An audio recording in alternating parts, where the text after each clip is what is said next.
तो चलो भाई लोग आज के वीडियो स्टार्ट कर जाओ और बिना कोनो मतलब के मतलब बनावल जाओ।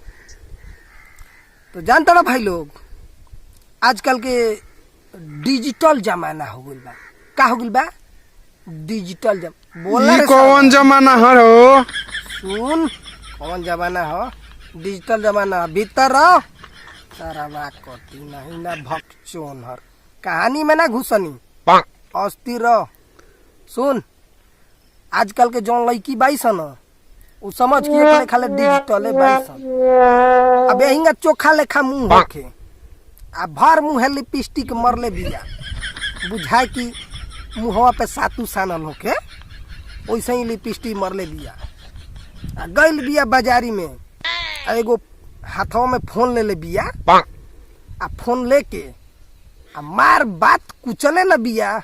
अब सब आदमी अपन काम छोके आ ओकरे पे ध्यान देले बारो का कि भर मुंह जौन मुहवा पे सातू सानल बा ओकरा पे आदमी ध्यान दे तड़न। लेकिन उ अपना के स्मार्ट समझत कि हम स्मार्ट बनी तो हमारा पे आदमी ध्यान दे तड़न। अरे ससुरी जो भक्चोनहरी पहले जाके अपन शीशा में मुहवा तो देख ले कि काहे तोरा पे आदमी देखत रहन। भक्चोनहर तो नहीं ना चलल भाई फोन से बात करे जो। और एगो बात जानता रे भाई नइखा जानत? कौन बात रे? खेसारी भाई हमार जौन बारे न एगो गाना निकलले बाड़े कोको कोला वाला। आई जतना ससुरिन के कोको कोला ना याद नाम रहे न जौना के ई गाना के वजह से नाम याद हो गइल बा।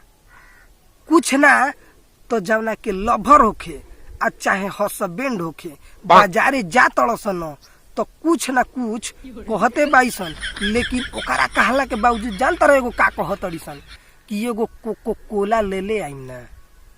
अब उ का कहतड़सन कि खेसारी भाई तू ई गाना निकाल के बहुत हमनी के आफत में डाल देला। काहे कि सरवा मैं जेब में से पैसा खत्म हो गइल बा इस गाना के वजह से। ना कोको कोला के नाम ई ससुरी जनती सन आ ना मंगती सन। जमाना इतना ना हाई फाई हो गइल बा न का हो गइल बा रे भाई कि सरवा मैदानों करे जाता सन तो 1.5 GB डाटा खत्म कर देता सन। तो चलो भाई लोग आज के वीडियो अतने से खत्म कर जाओ और फिर अगला वीडियो में मस्ती कर जाए।